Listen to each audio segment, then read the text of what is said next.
I, of late 20s, am the oldest and only girl of 5 siblings. I babysat my brothers growing up, but I wasn't allowed to discipline them in any way. As a result, my brothers fought, hurt each other, broke things, ate food my mom was saving for dinner, etc. I was blamed for all of this and punished. My dad frequently told me to treat them like your own sons. One of my brothers was special needs, meaning medical emergencies could happen at any time. I wasn't always sure of what to do, and my parents weren't always easy to get a hold of. I was also voluntold to babysit for my mom's friends for free. They would always stay out about 3 hours late, and I'd be home after midnight. Because of all of these things, I made a choice as an adult to never babysit ever again. I have severe anxiety that I've been in therapy for, coming from my teenage years due to balancing school, work, extracurriculars, and babysitting, and feeling like I had no help or comfort from any of my family members. On Christmas, the topic of kids and babysitting came up when someone asked if birth order affected personality. There was some back and forth, but I said, I think it does. When I was questioned about my reasoning, I just said that I had to be responsible in different ways than they had to. I was told I was being dramatic, then was pushed for more. I asked my youngest brother if he ever had to be responsible for younger siblings, and he, of course, said no. I said that babysitting them put a lot of responsibility on me that I didn't consider appropriate for my age and maturity level, and that they'd never had to go through that. I also explained that I had to go without a lot of our parents' attention so they could have it. Example: they missed my fencing tournaments and orchestra concerts to go watch my brother's wrestling practices. After all of that, everyone was quiet until my dad said, "So you don't believe in family responsibility?" I explained that I do, but that there was a point where the amount of responsibility wasn't appropriate for one kid to handle. I also said that I don't think kids should be forced to babysit their siblings because it creates an unhealthy dynamic between them. My dad responded with, "I didn't have to feed you or keep you in the house." I asked him what he thought would happen if he didn't do those things for me as a kid.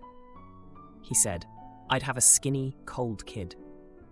For more context, aside from my wedding and $300 for rent one time, I never asked for anything from my parents after I left at 18.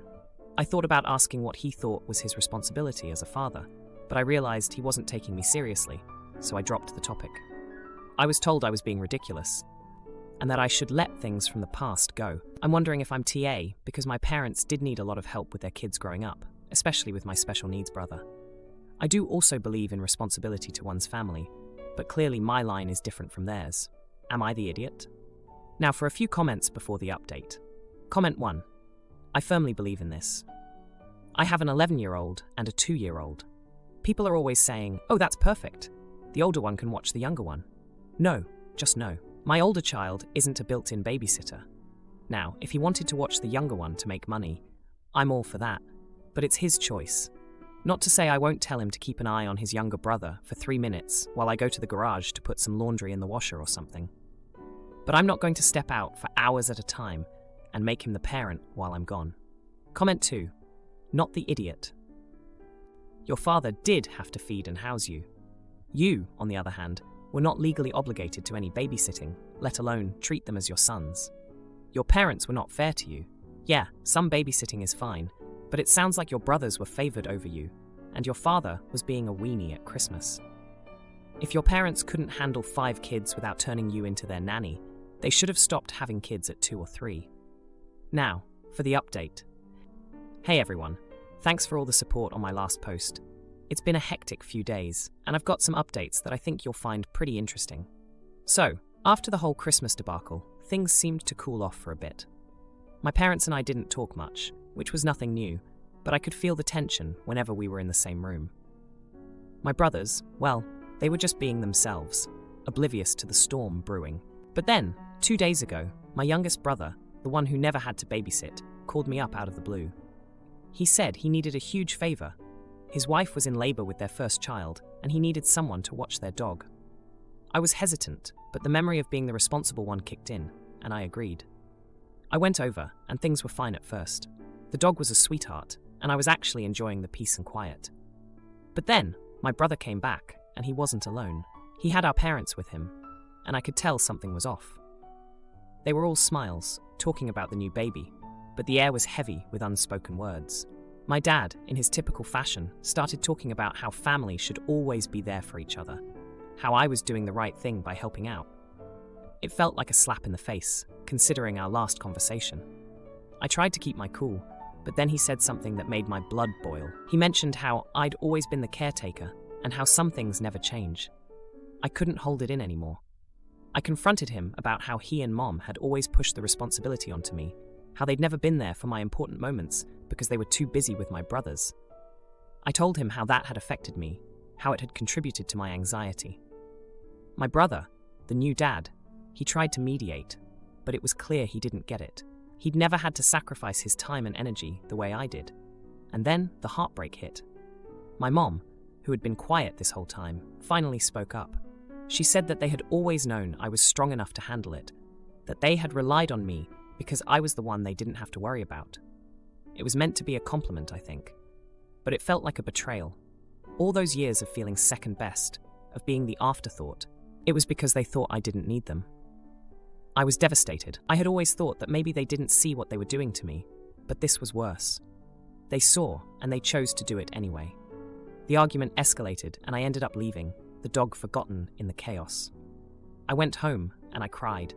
I cried for the little girl who just wanted her parents to see her, for the teenager who had to grow up too fast, and for the adult who still couldn't escape her past. Yesterday, my brother called to apologize. He said he didn't realize how much I had been through, how different our experiences had been. He asked if I would come to see the baby, to be the aunt I never had the chance to be. I wanted to say yes, I really did, but I couldn't. Not yet.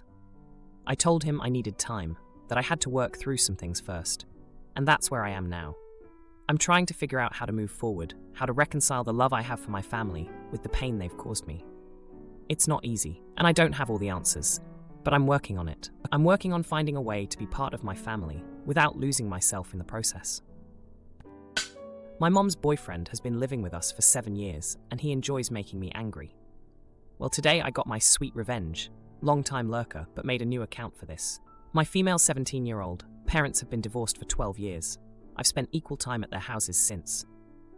7 years ago, Mum started dating Gary, male in his 40s, fake name. Ever since they started dating, I've never liked him. We butt heads, he gets enjoyment out of making people angry, and Gary has taken his anger out on me.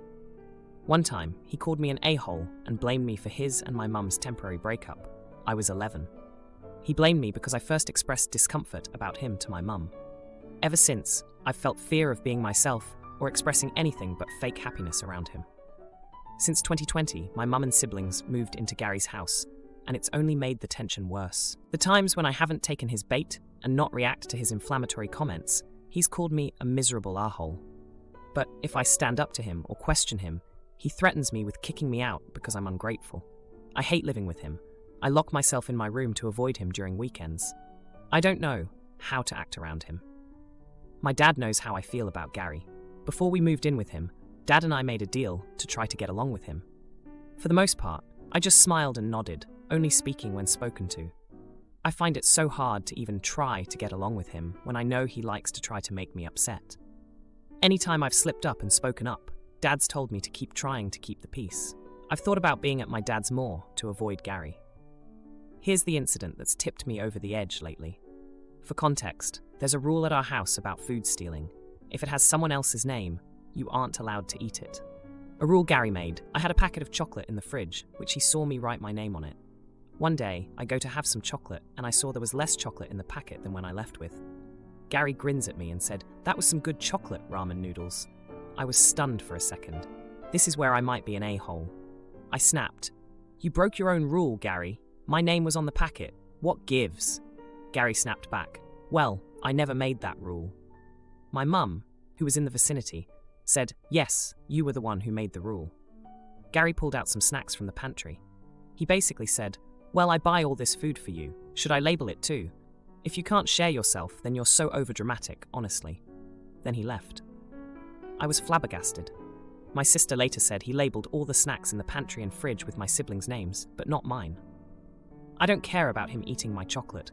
I care about how he can't apologize and plays immature games. I'm sick of constantly feeling like I'm playing a character too scared to speak out. I want to spend more time at my dad's house away from Gary because of stuff like this. Would I be the a-hole if I admitted this? Edit to add. My dad has been friends with Gary for over 15 years. Now, for a few comments before the update. Comment 1. Not the idiot. So basically, Gary's rule is that what's mine is mine, what's yours is mine. That way, if his name is on something, don't touch, but anyone else's name means nothing, because he buys all the snacks for the house. He's the jerk, and he's targeting you. If no one takes you seriously about wanting to switch homes, get a counselor from school involved. If need be, go as far as CPS. You don't need this bullying freaking up your self-esteem for the rest of your life. Comment 2. Not the idiot. The adults are, though, including your father. Your mom is for allowing her partner to bully her children, her partner for being a bully towards children, and your father for continuously telling you to keep the peace rather than stepping up and confronting the bully for the sake of his own child. Edited for a typo. Now, for the update. A lot has happened since my last post, and I've got to say, things have taken some unexpected turns. So, after the whole chocolate incident, I decided I'd had enough. I talked to my dad about spending more time at his place. He was hesitant at first, reminding me of our deal to try and get along with Gary, but I could tell he was worried about me. He's always been the one person who gets how I feel about Gary, even though they've been friends for so long. Now, here's where things get crazy. My dad sat me down and told me something I never knew. Years ago, before my parents split, Gary had actually been interested in my mom, but she chose my dad, and they got married. Gary never really got over it, and when my parents divorced, he saw it as his chance. My dad thinks that's why Gary's always had it out for me, because I'm a constant reminder of what he couldn't have. I was shocked. It made sense, though, in a twisted way. Gary's anger towards me wasn't just random, it was personal. But wait, it gets even more messed up. My dad had been keeping an eye on Gary, and he noticed something off. Gary had been sneaking around, and my dad suspected he was hiding something. So my dad did a little digging and found out that Gary had been fired from his job months ago. He'd been pretending to go to work every day, but he was actually going who knows where. When I heard this, I was floored. My mom had no idea, and Gary was the one always lecturing us about responsibility and honesty. The hypocrisy was unbelievable. I decided to confront Gary about it. I waited until my mom was out, and I asked him point blank if he was still working. Gary's face went white, and then he exploded. He started yelling about how it was none of my business, and how I was always causing trouble. But I stood my ground. I told him I knew everything and that he was the one causing trouble, not me. The argument got heated, and Gary did something I never thought he would. He raised his hand to me. He didn't hit me, but the threat was clear. I was terrified, but also furious. I told him if he ever tried anything like that again, I'd call the police. After that, I packed a bag and went straight to my dad's house. I told him what happened, and he was livid. He immediately called my mom and told her everything, about Gary's job, the threat, all of it. My mom came over to my dad's house, and we all had a long talk. She was in disbelief. She had no idea about Gary's job, and she was horrified that he'd threatened me. She apologized for not seeing what was going on, and she promised things were going to change. The next day, my mom confronted Gary. She demanded the truth, and when he couldn't give it to her, she told him it was over. She said she couldn't be with someone who lied to her and treated her daughter that way. It was a huge blowout. Gary tried to apologize, to explain, but my mom wasn't having it. She packed up our stuff, and we left. We're staying with my dad for now, while my mom figures out what to do next. As for Gary, he's been trying to contact us, but my mom's not interested. She's realized how toxic he was, not just to me, but to our whole family. It's been a tough week, but I feel like a weight has been lifted.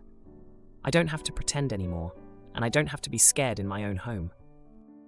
Millie's son was supposed to be in my son's class, but she asks to join our group chat, and I say no. She accuses me of being hung up on the past, but then my husband admits he's been in contact with her husband, and I met in college. Before that, he dated Millie from ages 14 to 17. When I first met his family, they all seemed to be in awe of me, and it was quite awkward. So he explained that his family, and most people in his life prior to college, believed him and Millie would be together forever. I was uncomfortable, but he assured me that he loves me and only me. We had a few fights over things his friends said, but ultimately it was clear that we were being silly. I didn't have any problems related to Millie for several years. Everyone seemed to have moved on. Husband and I now have 3 kids. My middle son, 6, is in the same grade as Millie's son. They are in different classes. and I only found out about this after my mother-in-law passively mentioned it. The moms in my son's class created a group chat. A couple days ago, Millie contacted me and asked if I could add her into this group chat, and said that she and her son are having trouble connecting with the other moms/kids, and it would be a huge help. I was a bit confused as to why she was asking me for permission, and how she got my number, but I quickly realized that the other moms probably told her, and out of consideration for me, wanted her to ask me. I'm not sure. Most of these women grew up with Millie, so they know everything. I told her that I can't really stop anyone if they wanted to add her, but I'd rather she not join. Besides, it's a class group chat, and her son isn't in it. She got upset and asked if I'm only saying no because of her history with my husband. I said, well, yeah. She then said I'm being sensitive and petty. I told her that I'm uncomfortable. She said not everything is about me and I'm being selfish. I made a sarcastic comment about protecting my peace before firmly telling her she won't change my mind and that neither she nor her son are my responsibility. Millie got even angrier and said that I'm the only person still hung up over their relationship and that I need to grow up and stop being so insecure. She also accused me of being elitist. She's still at it and will tell anyone that'll listen about how I'm being selfish and how I'm so hung up over the past. My husband thinks we're all being ridiculous. He was joking when he said that, but I don't know. One of the moms in the group chat privately asked me about the whole thing, and she just said, so I really don't know, but they said they weren't going to add her unless I gave my permission. Am I the idiot? Edit. I understand that I'm the jerk. I do feel a little crazy, but I can't deny that I'm not uncomfortable, no matter all the "you do realize he married you" comments. I'll still let the other moms know that they can add her and not to let me stop them, as I'm being a little silly. You can tell me that I did wrong without making assumptions and wishing things on me and my kids. Regardless, I appreciate the advice and plan on learning from this. Now, for a few comments before the update. Comment 1. You're telling me that your husband had a relationship with this girl when they were teenagers, and you're still upset about it. What the actual frick? This wild insecurity of yours is unwarranted. She is right, you are being petty and sensitive. She's done nothing to you. What exactly are you uncomfortable about? This doesn't make any sense. She's done nothing to you. You're gatekeeping this woman from a mom group because she dated your husband 15 plus years ago as freaking teenagers. My God, you're the idiot. Comment 2. Soft. You're the idiot. Not for not accepting her in the group chat, but for making a huge deal of her presence. It's kind of baffling that you would give so much importance to your husband's ex. I would understand if the breakup was new, but damn, you are married to this man and have children with him. He has moved on a long time ago, but you never did. Why does this woman still make you uncomfortable? Now, for the update. Hey Reddit, it's me again with an update on the whole Millie situation. It's been a wild 3 days, and I've got to say, things have taken some unexpected turns. So, after I posted last time, I decided to take the advice I got here. I messaged the other moms and told them they could add Millie to the group chat if they wanted to. I figured I was being silly, and it was time to move on. But that's when things got really weird. The next day, my husband came home from work and told me that he had bumped into Millie at the grocery store. They had a brief chat, and she brought up the group chat drama. My husband, being the peacemaker he is, told her that I had given the green light for her to join.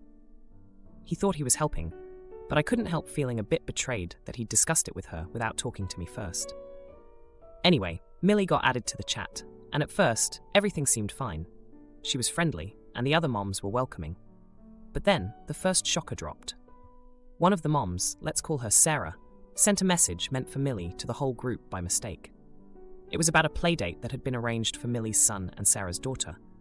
The thing is, Sarah's daughter is in my son's class, not Millie's. I was confused, but I let it slide.